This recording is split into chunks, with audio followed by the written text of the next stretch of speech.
آیت الکرسی جو ہے یہ قرآن پاک کی سب سے عظیم آیت ہے. جو شخص ہر نماز کے بعد آیت الکرسی پڑھ لے اسے جنت میں جانے سے کوئی چیز نہیں روک سکتی. لہذا کلام کیے بغیر آیت الکرسی سلام پھیرتے ہی پڑھنی چاہیے فرض نماز کے بعد. حضرت ابو ہریرہ سے روایت ہے نبی صلی اللہ علیہ وسلم نے فرمایا ہر چیز کا کوہان اور بلندی ہے، ہر چیز کا کوہان اور بلندی ہے، اور قرآن حکیم کی بلندی سورۃ البقرہ ہے، اور اس میں آیت الکرسی تمام آیتوں کی سردار ہے.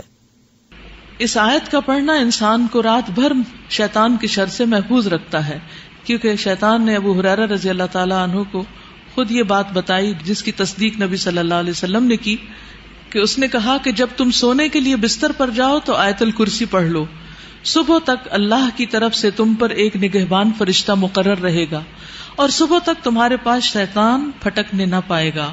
اور نبی صلی اللہ علیہ وسلم نے فرمایا کہ اگرچہ وہ جھوٹا ہے مگر اس نے سچ کہا، یعنی بات سچی ہے لیکن وہ جھوٹا ہے، وہ شیطان تھا.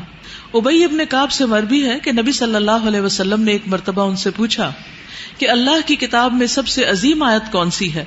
تو انہوں نے کہا اللہ اور اس کے رسول ہی بہتر جانتے ہیں. نبی صلی اللہ علیہ وسلم نے یہ سوال کئی بار دہرایا تو ابی ابن کعب نے کہا آیت الکرسی. نبی صلی اللہ علیہ وسلم نے یہ سن کر فرمایا ابو المنذر تمہیں علم مبارک ہو، اس ذات کی قسم جس کے قبضے میں میری جان ہے، جس کے ہاتھ میں میری جان ہے، عرش کے پائے کے پاس یہ اللہ کی پاکیزگی بیان کرتی ہوگی. آیت الکرسی عرش کے پائے کے پاس اللہ کی پاکیزگی بیان کرتی ہوگی، اور اس کی ایک زبان اور دو ہونٹ ہوں گے. یعنی اللہ سبحانہ وتعالی جس چیز کو چاہے جیسی صورت عطا فرما دے. اللہ لا الہ الا هو الحی القیوم لا تأخذه سنة ولا نوم له ما في السماوات وما في الأرض من ذا الذي يشفع عنده إلا بإذنه يعلم ما بين أيديهم وما خلفهم ولا يحيطون بشيء من علمه إلا بما شاء وسع كرسيه السماوات والأرض ولا يؤوده حفظهما وهو العلي العظيم. اللہ وہ زندہ جاوید ہستی جو تمام کائنات کو سنبھالے ہوئے ہے، اس کے سوا کوئی الہ نہیں. وہ زندہ ہے، قائم رکھنے والا ہے. لا تأخذه سنة ولا نوم، نہ وہ سوتا ہے نہ اسے اونگ لگتی ہے. زمین اور آسمان میں جو کچھ ہے اسی کا ہے. کون ہے جو اس کی جناب میں اس کی اجازت کے بغیر سفارش کر سکے؟ جو کچھ بندوں کے سامنے ہے اسے بھی وہ جانتا ہے، اور جو کچھ ان سے اوجھل ہے اس سے بھی وہ واقف ہے. اور اس کی معلومات میں سے کوئی چیز ان کی گرفت ادراک میں نہیں آ سکتی الا یہ کہ کسی چیز کا علم وہ خود ہی ان کو دینا چاہے. اس کی کرسی آسمان و زمین پر چھائی ہوئی ہے. یہاں بعض لوگوں نے کرسی کا ترجمہ حکومت کیا ہے جو کہ غلط ترجمہ ہے. کرسی ابن عباس کی روایت کے مطابق اللہ سبحانہ وتعالی کے قدم رکھنے کی جگہ ہے، فٹ سٹول ہے. وسع کرسیہ السماوات والارض، اس کی کرسی آسمان و زمین پر چھائی ہوئی ہے، اور ساتوں آسمان اور زمینیں کرسی کے مقابلے میں بس یہ اتنے ہیں جیسے ایک وسیع میدان میں ایک چھوٹا سا رنگ ہو، ایک چھلا ہو. یعنی سارے آسمان اور زمینیں جن کی وسعتوں کا ہم اندازہ نہیں لگا سکتے، وہ اللہ سبحانہ وتعالیٰ کی کرسی کے مقابلے میں کتنے ہیں؟ جیسے ایک بڑے میدان میں، بہت بڑے صحرا میں ایک چھوٹا سا رنگ پڑا ہوا ہو جو دور سے نظر بھی نہ آئے. تو اس سے اندازہ ہوتا ہے اللہ سبحانہ وتعالیٰ کی عظمت کا. ولا یؤودہ حفظہما، اور ان کی نگہبانی اس کو تھکاتی نہیں. وہو العلی العظیم، اور وہ بلند ہے، بہت بڑا ہے. اس آیت کے اندر اللہ سبحانہ وتعالیٰ کے 5 نام اور 26 صفات کا ذکر کیا گیا ہے. تو اس آیت کے اندر سب سے پہلا نام ہے اللہ. اللہ کا یہ نام بہت بابرکت ہے، بہت پاورفل ہے. قرآن مجید میں آتا ہے تبارک اسم ربک ذو الجلال والاکرام، بہت بابرکت ہے تیرے رب کا نام جو جلال اور اکرام والا ہے. حقیقت یہ ہے کہ انسان کو ہر موقع پر اللہ کو یاد کرنا چاہیے اور اس نام کے ساتھ پکارنا چاہیے.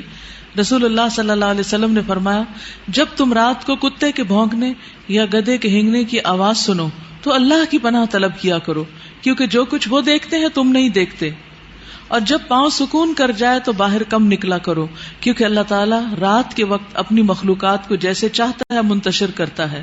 اور اللہ کا نام لے کر دروازے بند کیا کرو، کیونکہ شیطان وہ دروازہ نہیں کھول سکتا جسے اللہ کا نام لے کر بند کیا گیا ہو۔ مثلاً کہیں آپ نے اپنے کوئی قیمتی چیزیں رکھی ہوں اور رات کو گھر کا دروازہ بند کرتے وقت، یا کوئی بھی چیز جس کو آپ محفوظ کرنا چاہیں سب انسانوں سے یا سب جنات سے، تو اس پر آپ اللہ کا نام پڑھیں۔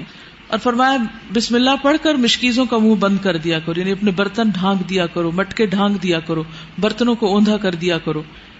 اور اسی طرح جنوں کی آنکھوں اور انسانوں کی شرمگاہوں کا پردہ یہ ہے کہ جب بھی کوئی کپڑے اتارے تو بسم اللہ پڑھ لے، یعنی کپڑے اتارنے سے پہلے اگر آپ بسم اللہ پڑھ لیں گے تو آپ ایک طرح سے محفوظ ہو جائیں گے، شیطان آپ کو دیکھ نہیں سکے گا۔ لیکن جو شخص اللہ کا نام نہیں لیتا وہ حقیقت میں شیطان کا ساتھی ہے۔ ابن عباس کہتے ہیں رسول اللہ صلی اللہ علیہ وسلم نے فرمایا کہ ابلیس نے کہا اے میرے رب، تو نے اپنی ساری مخلوق کا رزق واضح کر دیا ہے، تو میرا رزق کہاں ہے؟ فرمایا ہر وہ چیز جس پر میرا نام نہ لیا جائے وہ تیرا رزق ہے۔ تو کچھ بھی اگر ہم کھاتے ہیں جس پر ہم اللہ کا نام نہیں لیتے، اس وقت اللہ کو یاد نہیں کرتے، تو وہ ایک طرح سے ہمیں نہیں ابلیس کو فائدہ دیتا ہے۔ پھر اس کے بعد لا الہ الا ہو، الہ کا ذکر کیا گیا، اور لا الہ الا ہو جو ہے لا الہ الا اللہ افضل ترین ذکر ہے، یعنی آسمان و زمین اور ان کے درمیان کی ساری چیزوں کو ترازو کے ایک پلڑے میں رکھ دیا جائے۔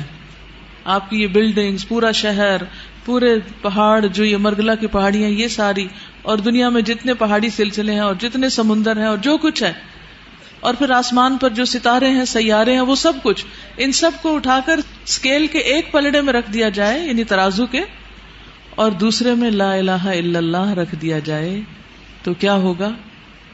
لا الہ الا اللہ کا پلڑا جھک جائے گا۔ تو اس سے آپ اندازہ لگا سکتے ہیں کہ لا الہ الا اللہ پڑھنا کتنا وزن رکھتا ہے۔ لا الہ الا اللہ پڑھنے سے ہی تو ایک انسان جہنم سے بچ سکتا ہے اور جنت میں جانے کا مستحق ہو سکتا ہے۔